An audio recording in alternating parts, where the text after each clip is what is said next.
So we're going to do a warm veggie dip, and we're going to be using roasted red pepper hummus, but you can use regular hummus if you want to. This just has a little bit extra flavor.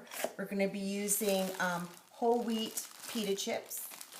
We're going to be making our own chips, really cool, and some bell peppers, carrots, and broccoli, and some garlic. So what we have in the bowl so far, using our batter bowl, is I have 4 ounces of fresh shredded mozzarella cheese and 4 ounces of light cream cheese, the 1/3 less fat, or also known as the Neufchâtel. So that's it, the Neufchâtel cheese. You want to get 1/3 less fat, again, a little bit healthier. You never, ever, ever want to use no fat. It just doesn't spread, it doesn't melt, and it's sort of plasticky looking. It's really weird. So stay away from the no fat. Okay, so we got that in here. We're going to put in 1 clove of garlic. We're going to use our garlic press. I'm going to put this in. Again, if you notice, I didn't skin it. I didn't peel it. Skin it. I didn't peel it. The peel comes right off with your garlic press, and this goes right in the dishwasher. Pretty cool. We're going to add 1/3 cup of the hummus, and this is pretty much the package. So we're going to use our our measuring cup. And this cup is excellent if you're doing sticky things like peanut butter and Caro syrup. Excellent. So we're just going to mix that in. Save you a little bit of time. Okay, and then we're going to add some chopped broccoli. And it calls for about 6 ounces, which is about the little trees. We call them little trees, little broccoli trees.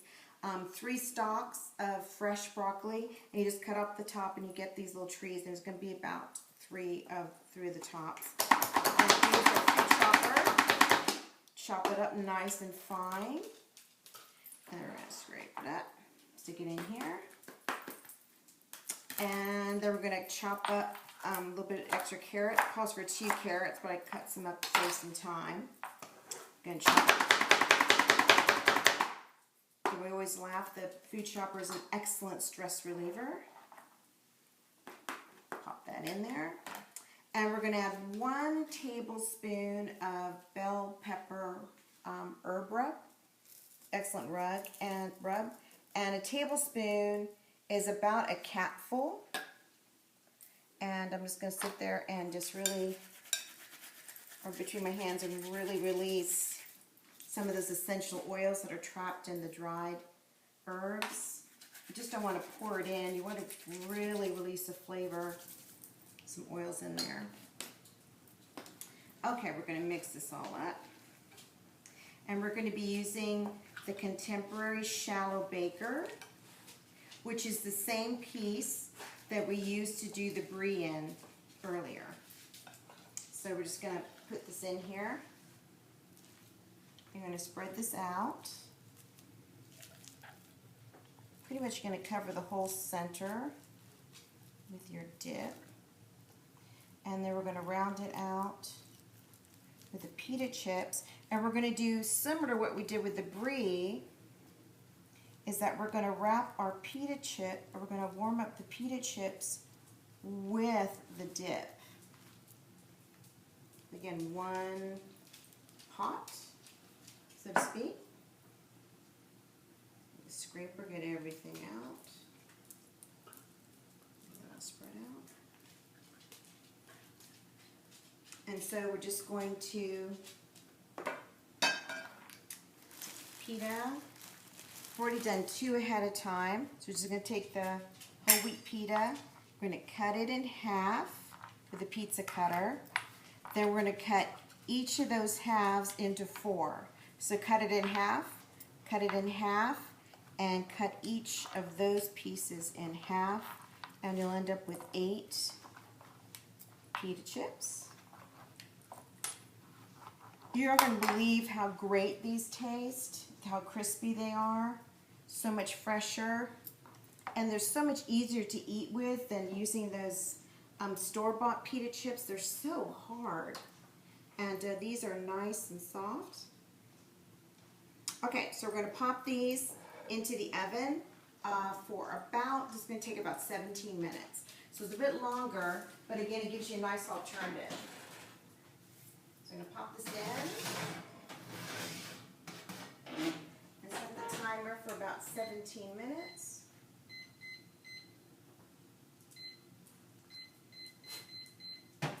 And we're also going to serve these not only with the pita chips, but we're also going to do it with some nice pretty red bell pepper. It's going to add a lot of pretty color, and red peppers are packed with vitamin C. They're nice and crunchy and they're pretty. So we're going to be using just regular bell peppers. Can anybody tell me what sex this one is? You might get some extra points. This is a male bell pepper. Male bell peppers have 3 bumps on the bottom. Females have 4. So I'm going to show you 2 ways to do this. One, we're going to cut off the top. And then we're going to use our scoop loop. We're going to go in there and we're just going to scoop out the inside. Just twirl it around, save you a little bit of time. You can scrape out the veins. All done super, super fast. And then we're going to use our veggie wedger. Put that in here. And we're going to wedge this. Get those wedged super fast. And then we're just going to cut each of these into strips. Now, an easy way to cut bell peppers is you want to cut them from the inside out. It's a lot easier to cut than trying to do it from the skin side in. So do it inside out. They're much easier to cut. And you won't slip and hurt yourself.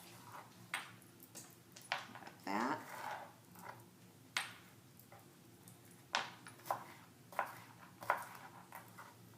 Those strips done.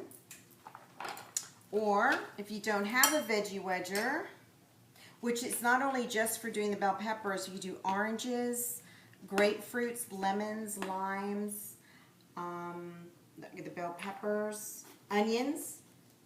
So you can do all kinds of wedging except for save you a lot of time. So again, we're going to use our scoop loop. And the reason we like to get male bell peppers is that they don't have as many seeds on the inside. See, there's not very many there. And usually when you're buying a red bell pepper, you're buying it by weight, so the less seeds, the better. So we cut off the top, we're going to cut off the bottom, then we're going to go down one side, and then we're going to open this up. So you have your bell pepper like that, and then you can cut your strips like this.